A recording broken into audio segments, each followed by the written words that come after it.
Today I have the Samsung Galaxy A42 5G, a phone that exists for reasons I do not know given how similar all the A series have become.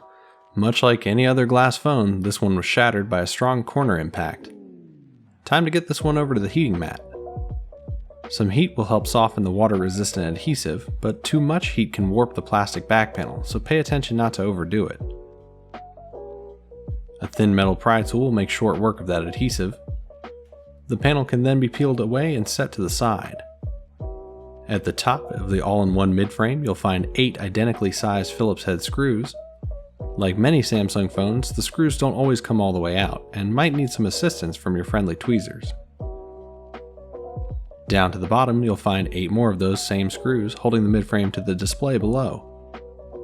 Now here's a step many people forget, removing the SIM and SD card tray before snapping off the midframe. Funny how the budget phones have more features than flagships, like expandable storage and a headphone jack.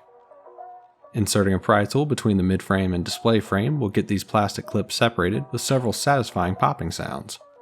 This next step is very important, and I've gotten a lot of feedback on using metal tweezers to disconnect the battery, so here are some battery-safe plastic tweezers to ease your mind. From there I'll disconnect all the remaining connectors with the exception of the macro camera. I'll also remove the selfie camera, just because. A single short black Phillips screw secures the main logic board to the display. This one needs to be kept separate.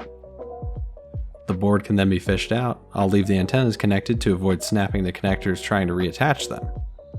At the bottom, the main and sub ribbon forks into 2 connectors, one for the display itself and one for the charging Daughterboard. The fingerprint camera also needs to be disconnected. A single short silver screw holds the board to the display. It also needs to be kept separate. The board can then be popped up and out of the frame.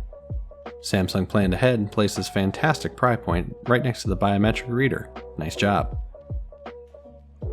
Other small components, like the old coin-style vibration motor, may also need to be transferred to your new frame. Just above the power and volume ribbon, you'll find one of the 2 giant 5G antenna blocks. It has 2 silver screws that secure it in place, which need to be set aside. To the right of the battery, you'll find the second antenna brick that also has 2 silver screws holding it in place. Back over to the heating mat for this one, the battery needs to be removed by heating from the front. While I wait for that, let's take a look at the replacement part. This is a replacement display and frame from Samsung's service pack. It has various things pre-installed like the ear speaker and volume buttons. Everything taken out needs to be installed in the new frame in the order in which it was removed. Back to that heating pad, this battery should be nice and toasty. Adding some isopropyl alcohol will further soften the overdone permanent adhesive Samsung uses. Rocking a thin pry tool back and forth should get it out without bending. I'll replace the battery adhesive with something a bit more mild, and even this is slightly overdoing it. The rest is following the steps in reverse order. This phone relies on several pressure connections, so making sure that all the screws are tightened down will help them make consistent contact. Always test the phone fully before reassembling it. There's nothing more frustrating than having to tear the phone down again due to a faulty part or a missed connector. Some fresh adhesive on the back panel should keep this one somewhat water and dust resistant, though water can get in through the headphone jack just fine whenever it wants. Thanks a ton for watching. Hope this video helped you out. Let me know what you thought in the comments below, and be sure to subscribe for more upcoming repairs. See you next time.